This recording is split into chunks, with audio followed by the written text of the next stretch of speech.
दोस्तों आज जो हम डिस्कस करने वाले हैं वो एक्सेल का बेसिक सा फॉर्मूला है और ये बेसिक फॉर्मूला बहुत ज़्यादा यूज़ होता है हमारे डेटा में।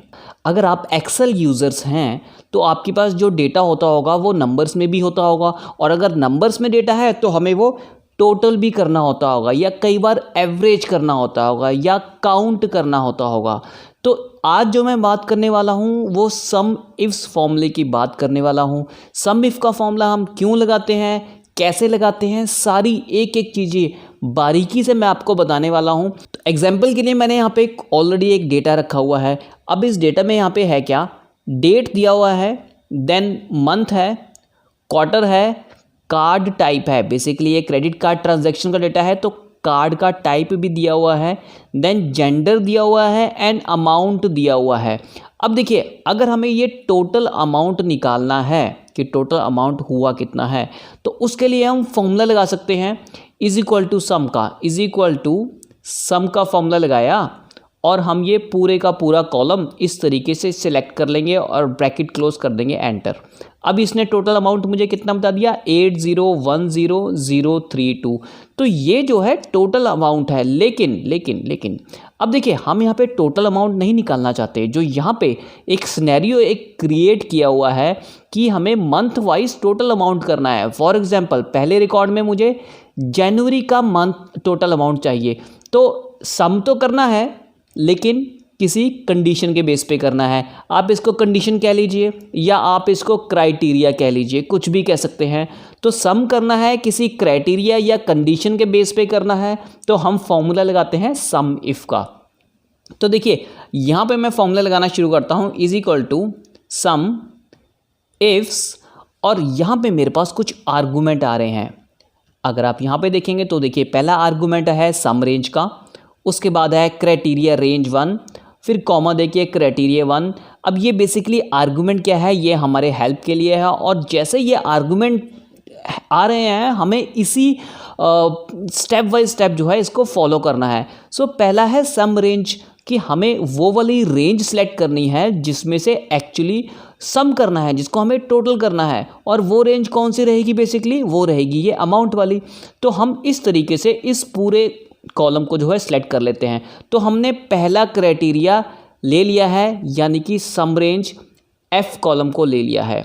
उसके बाद हम लगाते हैं कॉमा। जैसे ही मैंने यहाँ पे कॉमा लगाया तो देखिए अब क्या आ रहा है, क्राइटेरिया रेंज 1। सो क्राइटेरिया रेंज 1 क्या होगा, ऐसा क्राइटेरिया रेंज 1, रेंज का मतलब समझ लिए पूरे लिस्ट आने वाली है। तो ऐसी पूरी लिस्ट, ऐसी पूरी रेंज मुझे सेलेक्ट करनी है जहाँ से मैं कॉमा डाल के क्राइटेरिया 1 दे पाऊँ। और क्राइटेरिया 1 क्या होगा हमारा, ये जनवरी का। क्या ये जनवरी मुझे ए कॉलम से मिल सकता है, क्या ये मुझे जो है मंथ जनवरी का बी कॉलम से मिल सकता है, जी हाँ, मुझे ये बी कॉलम से मिल सकता है। सो मेरे पास क्राइटेरिया रेंज 1 में क्या रहेगा, ये पूरे का पूरा कॉलम रहेगा। तो देखिए, हमने सम रेंज ले ली है, हमने क्राइटेरिया रेंज 1 भी ले लिया है। उसके बाद जैसे ही कॉमा डालेंगे अब हम आगे हैं क्राइटेरिया 1 पे। अब क्राइटेरिया 1 क्या होगा, क्योंकि हमें जनवरी का निकालना है। अगर आप लिखेंगे तो आप इस तरीके से डबल कोट्स में जनवरी लिख भी सकते हैं, और लिखने से अच्छा होगा कि हम जो है उस सेल को ही सिलेक्ट कर लें जहाँ पर जनवरी लिखा है। तो हम इस सेल को इस तरीके से कर लेते हैं सिलेक्ट। अब देखिए, अगर आप आगे देखेंगे मेरे पास और भी क्राइटेरिया हैं, क्राइटेरिया रेंज 2 और फिर क्राइटेरिया 2, फिर क्राइटेरिया रेंज 3 आएगा और फिर क्राइटेरिया 3 आएगा। तो पर ये जो आर्गूमेंट आ रहे हैं ये स्क्वायर ब्रैकेट में है। स्क्वायर ब्रैकेट में कोई भी आर्गूमेंट हो तो समझ लीजिएगा वो वाले आर्गूमेंट जो है ऑप्शनल है, मैंडेटरी नहीं है। अगर आपके पास और क्राइटेरिया हैं तो आप उसको यूज़ कीजिए, अगर नहीं है तो दैट्स इट। आप ब्रैकेट क्लोज कर दीजिए और फॉर्मूला हमारा फिनिश हो गया है, और हम एंटर प्रेस करेंगे। जैसे ही हमने एंटर प्रेस किया देखिए जनवरी का टोटल अमाउंट आ गया है 454433। अब ये फॉर्मूला क्या करेगा, इस वाली रेंज में से जनवरी उठाता रहेगा और जनवरी के सामने जो अमाउंट होगा उसको प्लस करता रहेगा। वही इस फॉर्मूले ने यहाँ पे किया है। अब इसको मैं ड्रैग कर देता हूँ नीचे तक इस तरीके से। जैसे ही मैं ड्रैग करूँगा तो मंथ ऑन मंथ वाइज मेरे पास जो है, तो जैसे ही मैं ड्रैग करूँगा तो मंथ ऑन मंथ वाइज मेरे पास जो है सभी का टोटल आ गया है। मई का टोटल क्यों नहीं आ रहा, आप देखेंगे यहाँ पे मई का मंथ है ही नहीं, तो यहाँ पे 0 आ रहा है, तो यानी कि मेरा फॉर्मूला बिल्कुल सही है। तो दोस्तों इस तरीके से हम जो है सम इफ का एक बेसिक सा फॉर्मूला लगा सकते हैं।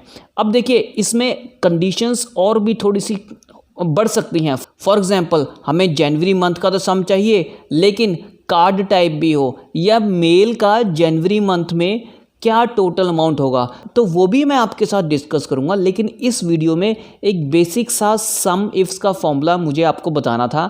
नेक्स्ट वीडियो में हम डिस्कस करेंगे कुछ कस्टमाइज सिनेरियो के साथ सम इफ्स को हम कैसे यूज़ कर सकते हैं।